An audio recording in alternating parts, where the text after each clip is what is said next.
और पाकिस्तान कहीं ऊपर से टपका नहीं है, हमारे ही देश का एक छोटा सा हिस्सा है। उसकी मिसाल अगर आप ले लें तो हमारे देश का उत्तर प्रदेश जनसंख्या के हिसाब से पाकिस्तान करीब करीब उतना ही या थोड़ा सा ज़्यादा हो सकता है, और अगर ज़मीनी क्षेत्रफल देखेंगे तो मध्य प्रदेश के बराबर हो सकता है।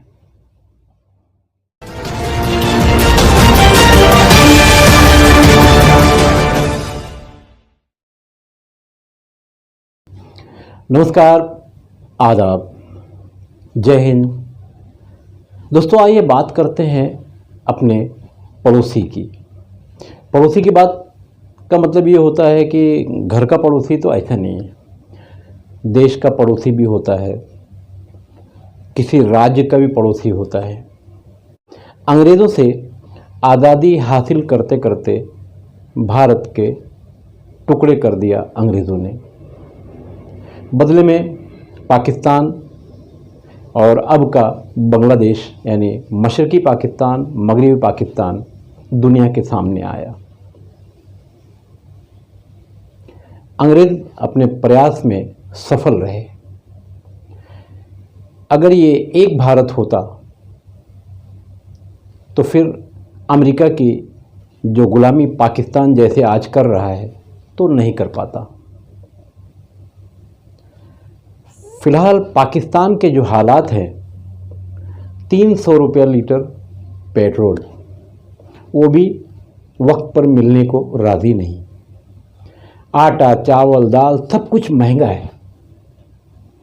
जब कभी भी, चाहे एक परिवार ही क्यों ना हो, एक राज्य ही क्यों ना हो, या एक देश ही क्यों ना हो, या देश का पड़ोसी देश ही क्यों ना हो, जब अफरा तफरी होगी, लोगों का ध्यान काम पर कम पॉलिटिक्स पर। पॉलिटिक्स में भी कई कैटेगरीज होती है।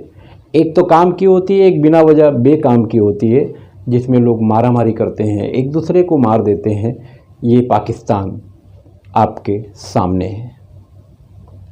पाकिस्तान के पूर्व प्रधानमंत्री इमरान खान को जब रेंजर्स, जैसे हमारे यहाँ हमारे देश में बॉर्डर पे जो जवान होते हैं उन्हें बॉर्डर सिक्योरिटी फोर्स यानी BSF कहा जाता है, इसी तरह से रेंजर उनके यहाँ होते हैं।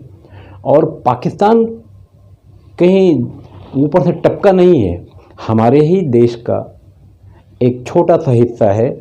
उसकी मिसाल अगर आप ले लें तो हमारे देश का उत्तर प्रदेश जनसंख्या के हिसाब से पाकिस्तान करीब करीब उतना ही या थोड़ा सा ज़्यादा हो सकता है, और अगर ज़मीनी क्षेत्रफल देखेंगे तो मध्य प्रदेश के बराबर हो सकता है।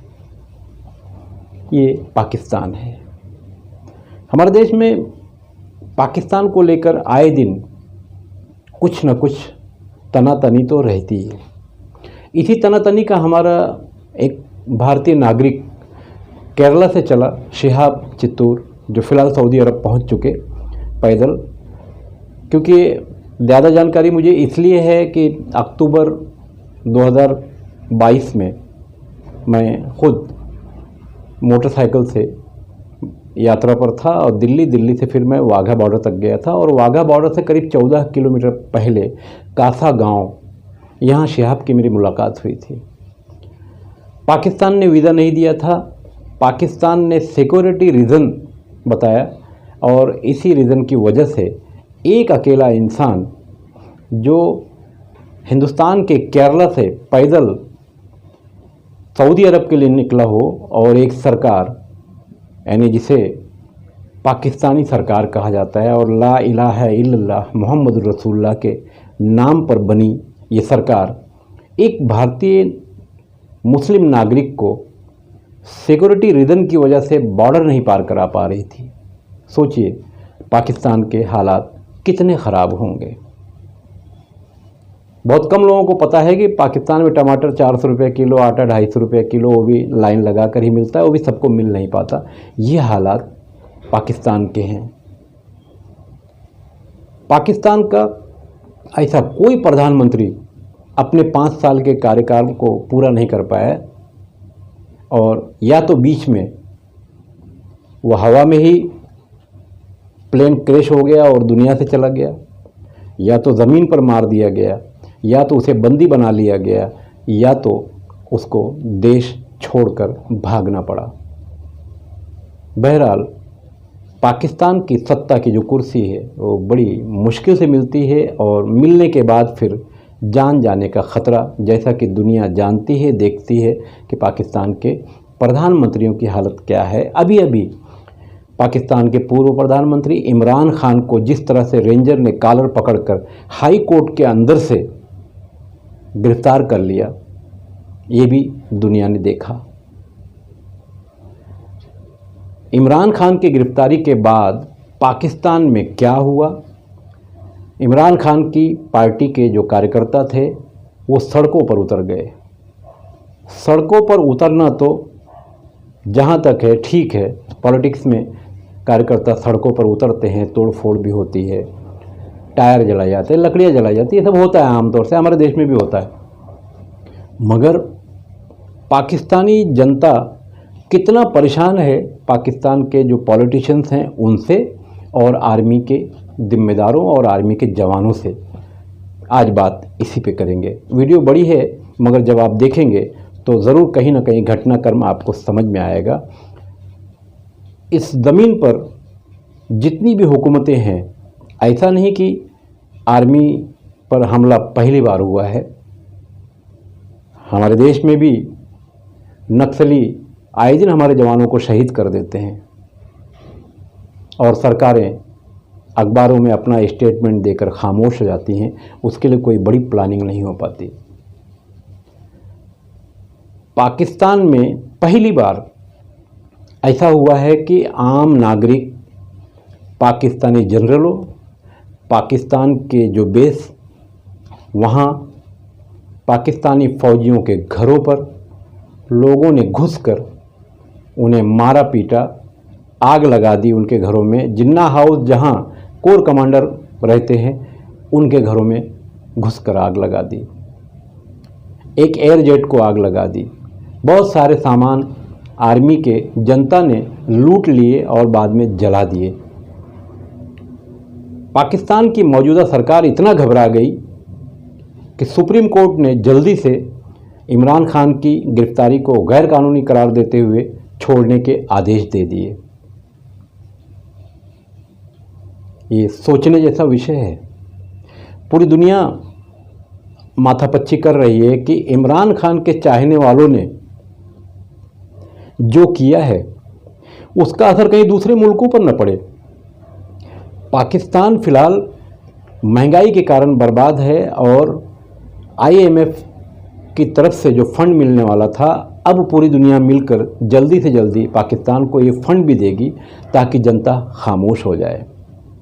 जनता तो आमतौर से खामोश रहती ही है, मगर जब जनता पर जुल्म बढ़ जाए तब जनता मैदान में उतरती है, और मैदान में जनता उतरती है तो पाकिस्तान आपके सामने है। श्रीलंका में जो कुछ हुआ पूरी दुनिया ने देखा। राष्ट्रपति भवन में घुसकर लोगों ने कब्जा कर लिया। हमारा एक पड़ोसी देश है नेपाल नाम से, राजघराना, एक व्यक्ति ने सबको मार दिया, पूरे परिवार को ख़त्म किया, और वहाँ लोकतंत्र दुनिया के सामने वजूद में आया। ये होता क्यों है? इस पर नज़र डालने की ज़रूरत है। पाकिस्तान में, पाकिस्तान की पॉलिटिक्स में आर्मी का इंटरफेयर हद से ज़्यादा है। आर्मी जिसको चाहती है कुर्सी पर रहने देती है, जिसको नहीं चाहती उसको उठाकर फेंक देती है, और फेंकने का जो तरीका है, या तो उसको दुनिया से जाना होता है या पाकिस्तान से भागना पड़ता है। मगर इसी उलट फेर में बार बार सत्ता पक्ष को उतारना, चढ़ाना, मारना, काटना, ये जो हो रहा है, इसके कारण पाकिस्तान आज बर्बादी के कगार पर है। और अगर IMF का कर्ज नहीं मिला तो पाकिस्तान में जनता की बगावत जो अभी देखने को मिली है, इससे बड़ी हो सकती है। और यही नज़ारा श्रीलंका में दुनिया ने देखा है। सरकारें जब अपने चाहने वालों को फाइनेंशियली मजबूत करती हैं और जनता को भूल जाती हैं, तब यही हुआ। इमरान खान कोई दूध के धुले नहीं हैं, उनके ऊपर भी करप्शन के बहुत चार्जेस हैं और 1-2 अरब के नहीं, सैकड़ों अरब के हैं। फिर भी जनता इनके साथ खड़ी हुई और जनता ने जो तांडव मचाया पूरे पाकिस्तान में, वो पूरी दुनिया ने देखा। इसका मतलब जनता इमरान खान के साथ में है और मौजूदा सरकार के साथ में कोई नहीं है। आर्मी से कहा गया कि पाकिस्तान में मार्शल लॉ लगा दिया जाए, तो आर्मी ने साफ हाथ ऊपर कर लिया। हालात अच्छे नहीं हैं, मार्शल लॉ लगाया गया तो ख़तरा और बढ़ जाएगा। मगर ये जो कुछ हुआ, इसका नज़ारा पूरी दुनिया ने देखा खुली आंखों से, और पूरी दुनिया की जनता ने भी इस नज़ारे को देखा है। इसलिए वक्त रहते ऊपर वाले की बनाई ज़मीन पर जितने भी मुल्क हैं, उन्हें होश में आना चाहिए कि जनता के साथ बार बार अन्याय हो रहा है, तो फिर जनता इस तरह से भड़क सकती है और फिर क्या आर्मी क्या पुलिस, कोई मतलब नहीं, क्योंकि जनता के आगे सरकारें झुकी हैं पाकिस्तान के पहले भी, और अगर हालात संभले नहीं तो दूसरी हुकूमतें भी जनता के सामने न झुक जाएं, ये ख़तरा बाकी है। सामने सब कुछ है, पाकिस्तान भी है, बांग्लादेश की कहानी सबके सामने है, श्रीलंका लोगों ने देखा, नेपाल को देख लीजिए, दुनिया की और हुकूमतें जिन्हें लोग अफ़गानिस्तान के नाम से जानते हैं, अमेरिका जैसे सुपर पावर को रात के अंधेरे में 3 बजे अफ़गानिस्तान छोड़कर भागना पड़ा। जनता का विरोध सरकार ज़्यादा दिन तक नहीं बर्दाश्त कर पाती। ये दुनिया का इतिहास है। सरकारें लोगों को मारेंगी, मरवाएंगी तो कितना, क्योंकि सत्ता में बैठे हुए लोग हैं कितने, आर्मी के जवान हैं कितने, और जनता 1-2 करोड़ नहीं, पूरी दुनिया में न जाने कितनी है। अब वक्त आ गया है सरकारों को एक साथ बैठकर जनता के साथ जो अन्याय हो रहा है उस पर चर्चा करने की, ताकि जनता पर होने वाले अन्याय को कम किया जा सके। जनता के समर्थन से सरकारें चलती है, जनता को जब आप छोड़कर चलेंगे तब सरकारें चलाना सब कुछ मुश्किल हो जाएगा। तो फिर आर्मी के जवान, वो भी इंसान ही हैं, सब कुछ उनको समझ में आता है, वो हथियार नीचे डाल देंगे और जनता के साथ हो जाएंगे। जैसा कि पिछले 10 सालों में दुनिया के कुछ ममालिक में ये देखने को मिला है। सरकारी आदेश के बावजूद आर्मी के जवानों ने हथियार नीचे डाल दिया और जनता के साथ हो गए। कहीं ना कहीं वक्त आ गया है दुनिया में बदलाव की, वरना ऐसा ना हो जाए कि पूरी दुनिया एक दूसरे को सिर्फ मरने मारने के लिए ढूंढे, काम कुछ न रहे, और महंगाई की जो सीमा है हद से पार कर जाए, और फिर एक दूसरे के पास जो सामान मौजूद है लोग उसको छीनने लगें, छीन कर खाने लगें, और छीनने के चक्कर में सामने वाले की जान ले लें। सब मिलाकर मैं सिर्फ यही कहना चाहता हूँ कि जनता के साथ चाहे किसी भी देश में अन्याय हो रहा हो, उन्हें न्याय मिलना ज़रूरी है। मैं खान फ़ख्र आलम।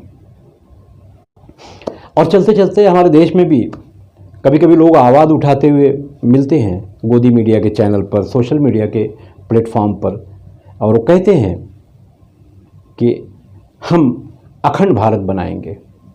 मैं भी आपके साथ में हूँ, मगर आपसे एक सवाल पूछता हूँ कि अखंड भारत का जो मतलब आपके दिमाग में है वही तो मेरे भी दिमाग में है कि अफ़गानिस्तान भी हमारा है, पाकिस्तान भी हमारा है, बांग्लादेश भी हमारा है।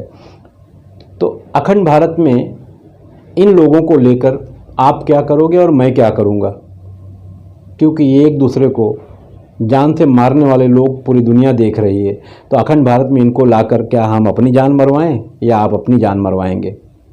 बहरहाल पॉलिटिकल मुद्दे हमारे देश में भी बहुत हैं और कहीं ना कहीं जनता के साथ न्याय होना ज़रूरी है।